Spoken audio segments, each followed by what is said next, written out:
Shalom bien-aimé. Vous savez, dans la vie, chacun court pour sa passion. D'autres, leur passion, c'est le travail. Pour d'autres, c'est les loisirs, le football. Et pour d'autres encore, leurs rêves. Tout ceci est bien, mais il y a une plus grande et noble qui est la passion pour l'évangile de notre Seigneur et Sauveur Jésus-Christ. Et c'est ce que notre homme de Dieu, pasteur Chris, a dit dans la rhapsodie d'aujourd'hui, samedi 6 décembre, qui est « Que l'évangile soit votre passion ». Et son verset d'ouverture est de Romains 1, verset 16 qui dit « Car je n'ai pas honte de l'évangile. Il est la puissance de Dieu pour le salut de quiconque croit. » L'évangile de Jésus-Christ est la puissance de Dieu pour sauver, guérir, délivrer et transformer les vies.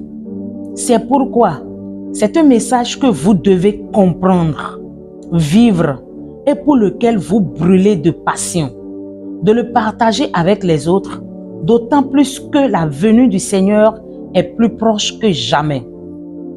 L'apôtre Paul a déclaré qu'il n'avait pas honte de l'évangile.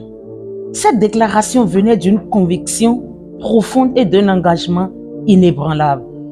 Pour lui, prêcher l'évangile n'était pas une option, mais vitale. Il vivait pour l'évangile et était prêt à mourir pour sa propagation.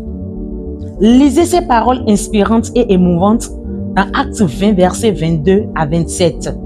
Et maintenant voici, lié par l'Esprit, je vais à Jérusalem, ne sachant pas ce qui m'y arrivera. Seulement de ville en ville, l'Esprit Saint m'avertit que des liens et des tribulations m'attendent.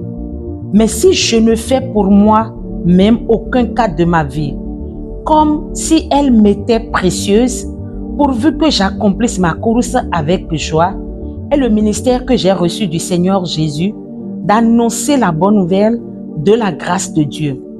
Et maintenant voici que je sais que vous ne verrez plus mon visage, vous tous au milieu desquels j'ai passé en prêchant le royaume de Dieu. C'est pourquoi je vous déclare aujourd'hui que je suis pur du sang de vous tous, car je vous ai annoncé tout le conseil de Dieu sans en rien cacher. Dans notre monde actuel, les persécutions sont nombreuses et l'audace dans l'évangile peut souvent être accueillie par des critiques, de l'indifférence et de graves menaces.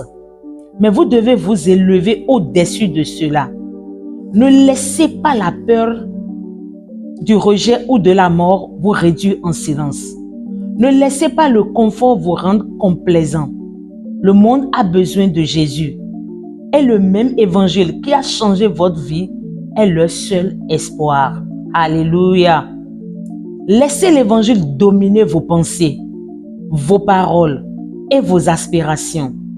Ayez pour ambition de gagner des âmes et de peupler le ciel. Gloire à Dieu. C'est ce qui compte vraiment. Chaque fois que vous partagez l'évangile, vous libérez une puissance divine qui impacte et transforme la vie de vos auditeurs. Même ceux qui font semblant de ne pas écouter pendant que vous parlez ou qui réagissent avec défiance au message succomberont un jour à sa puissance alors que la parole est semée dans leur cœur. Prêchez l'évangile sans relâche, car chaque âme que vous atteignez est une victoire pour l'éternité. Gloire à Dieu. Nous allons maintenant prendre la prière ensemble et vous allez répéter après moi. Précieux Père, je te remercie de m'avoir confié l'évangile.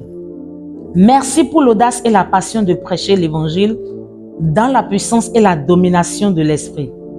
Je saisis chaque occasion de partager ton amour et ta vérité avec les autres, transformant leur vie avec la bonne nouvelle de ta puissance salvatrice.